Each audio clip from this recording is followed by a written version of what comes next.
ගරු වෛද්‍ය අර්ජුනා රාමනාදන් ගරු මන්ත්‍රීතුමා විනාඩි 2 කාලයක් ඔබතුමාට. அனைவருக்கும் மாலை வணக்கம். நான் எதிர்பார்த்தேன் எங்களுடைய நீர்வள அமைச்சர் சந்திரசேகர் அவர்கள் இருப்பார்கள் என்று.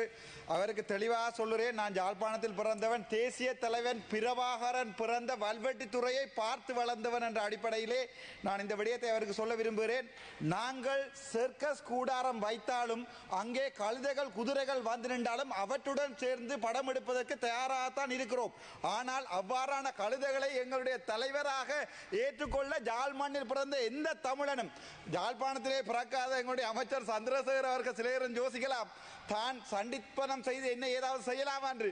44,000 போராளிகளை உயிர்நொடுத்த என்னுடைய தேசிய தலைவர் வழியில் என்ற என்ன உங்களால் இப்படி விரட்டையில் வென்றது மிகவும் நகைப்புக்குரிய விடயத்துக்கு வருகிறேன். தேசிய அரசாங்க சக்தி இன்று வரை எங்களுடைய அண்ணன் எங்களுடைய இனத்தை காத்த ஒருவன் ஆனந்த சுதாகரன் விடுதலைக்காக இன்று வரை போராடி கொண்டிருக்கிறோம். அவனுடைய குழந்தைக்காக போராடி கொண்டிருக்கிறோம். விடுதலை செய்யவில்லை.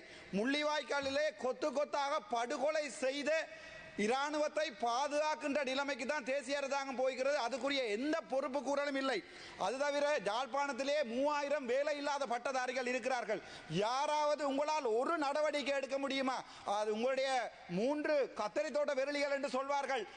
எங்களுடைய மக்கள் தவறுதலாக உங்களில் ஏற்பட்ட நம்பிக்கையால் 3 கத்தரி தோட்ட கும்பரைன பம்பையோ என்று சொல்வார்கள். சிங்களத்திலும் சொல்லுகிறேன், 3 கத்தரி தோட்ட விரலிகளால் யாழ்ப்பாணத்திலே ஏதாவது நடந்திருக்கின்றால் இல்லை. நான் தெளிவாக ஒரு விடயத்தை சொல்ல விரும்புகிறேன். எங்களுடைய அமைச்சருக்கு வான்படை, நிலப்படை, கரும்புலிப்படை, இவன் போய் ஆகாய படையை வைத்திருந்ததுதான் தமிழீழம். எங்களுடைய நன்றி. எங்களுடைய நீங்கள் போய் விக்கிபீடியா பார்த்தால் தெரியும், டிஃபெக்டோ ஸ்டேட் எனப்படுகின்ற ஸ்டேட்டை உருவாக்கிய தமிழ தேசிய தலைவர் பிரபாகரனுடைய பிறந்த மண்ணிலே போய், அது மட்டுமல்ல உங்களால் கொலை செய்யப்பட்ட ரவிராஜ் அண்ணாவினுடைய சாவச்சேரியிலும், உங்களை விட எனக்கு வாக்கு கூடிய சாவச்சேரியிலும் போய் எங்களுடைய மதிப்புக்கு உரிய ஜனாதிபதி போய் உள்ளூராட்சி தேர்தலுக்கு சர்க்கஸ் கூடாரத்தில் நின்று ஆடுவதற்குரிய தேவையை உங்களை யாழ்ப்பாணத்து மண் இப்போது செய்திருக்கிறது. அது மட்டுமல்ல, யாழ்ப்பாணத்தில் பார்த்தால் இப்போது பாதையோர வியாபாரிகளுடைய குரல் வலையை நெரிக்க ஆரம்பித்திருக்கிறீர்கள். பஸ் ஸ்டாண்டில் பிரச்சனை ஆரம்பிக்கிறீர்கள்.